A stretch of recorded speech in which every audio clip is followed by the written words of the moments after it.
Guerra entre Rusia y Ucrania.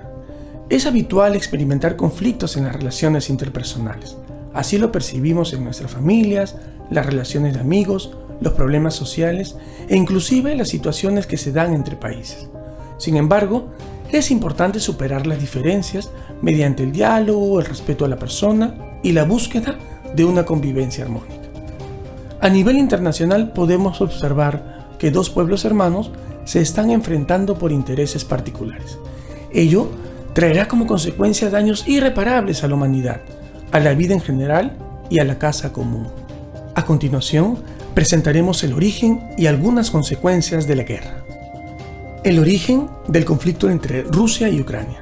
La relación entre Rusia, Ucrania y Occidente se encuentra en uno de los momentos más tensos de las últimas décadas. Luego de la disolución de la Unión de Repúblicas Socialistas Soviéticas, URSS, en 1991, Ucrania se convirtió en un país dividido. La mitad de su población es prorrusa y aprueban que el país sea nuevamente anexado a Rusia o que haya algún tipo de arreglo para unir ambas naciones. Pero la otra mitad es prooccidental y está de acuerdo en que forme parte de la Organización del Tratado del Atlántico Norte, la OTAN. La OTAN es una organización que tiene como objetivo garantizar la libertad y la seguridad de sus miembros mediante acciones políticas y militares, así como la resolución pacífica de conflictos. Actualmente está compuesta por 30 países, entre ellos Estados Unidos, Francia, Bélgica y Reino Unido.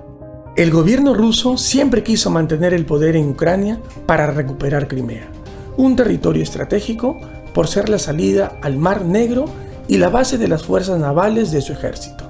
En el año 2014, Vladimir Putin invadió la zona para recuperarla.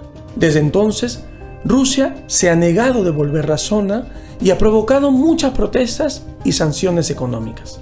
Desde hace algunos años, la parte pro-occidente de la población en Ucrania ha pedido que su país se anexe a la OTAN para evitar el control de Rusia sobre sus territorios, algo que el presidente Vladimir Putin no ve con buenos ojos, pues asegura que perdería el poder de una zona estratégica a manos de Estados Unidos. En el año 2021, el conflicto se intensificó cuando Rusia reunió a más de 100.000 soldados cerca de su frontera con Ucrania, lo cual generó preocupaciones en todo el mundo y elevó una crisis internacional. Rusia anunció varias exigencias para retirar sus fuerzas armadas, entre ellas la prohibición de que Ucrania se uniera a la OTAN. Sin embargo, Estados Unidos y otros miembros del organismo rechazaron las solicitudes y advirtieron que podrían imponer nuevas y mayores sanciones económicas si decidían realizar una invasión. A pesar de que se han llevado a cabo conversaciones diplomáticas para tratar de frenar una posible invasión, las tensiones siguen aumentando. La región del Donbass, en el este de Ucrania, es un área con un clima favorable, una gran biodiversidad de plantas que alberga una gran cantidad de recursos minerales. Pero el Donbass no es famoso por su biodiversidad. Los desechos tóxicos de casi 2 siglos de minería intensiva se acumulan en sus suelos, convirtiéndola en una de las regiones más contaminadas del país. La economía de la región continúa dominada por la industria del carbón, la construcción de máquinas, la metalurgia y la producción de materiales de construcción. La provincia de Donetsk aporta más de 23,5% a las exportaciones de Ucrania, albergando a 1.000 empresas y organizaciones. Y siendo el 80% de la tierra de la zona controlada por empresas agrícolas y granjas, hay una fuente de presión adicional sobre las 50 especies de mamíferos amenazadas, 38 especies de peces, más de 10 especies de reptiles y alrededor de 300 especies de aves que habitan el área. La suspensión de la agricultura ha dado espacio a la maleza y a los roedores para que prosperen y se reproduzcan, poniendo en peligro aún más la salud pública. Durante la guerra, las instituciones que protegen las reservas naturales han perdido personal.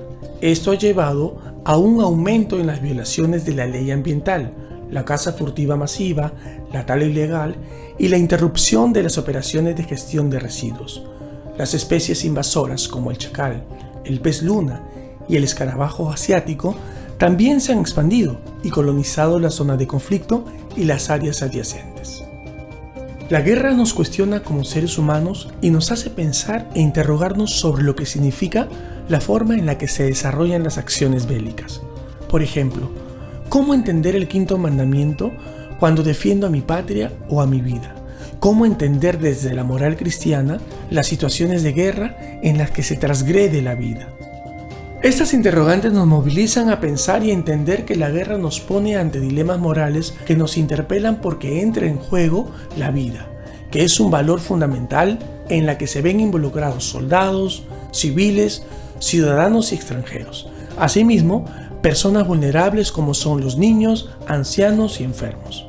Por otro lado, en el contexto de la guerra, existen límites que debemos respetar con respecto a las acciones bélicas. No obstante, ¿cuáles son? ¿Se está respetando? ¿Cómo debemos actuar en conciencia con respecto a este tema? Todas estas cuestiones forman parte de la enseñanza que la Iglesia, desde su doctrina moral, plantea como parte de la defensa de la vida y la dignidad de la persona. Como comunidad marianista no podemos estar ajenos frente a este conflicto bélico. Por el contrario, debemos optar por una postura que nos permita reflexionar acerca de lo que está pasando, entender sus orígenes, ser conscientes de los problemas causados por esta situación y poner en práctica los valores cristianos.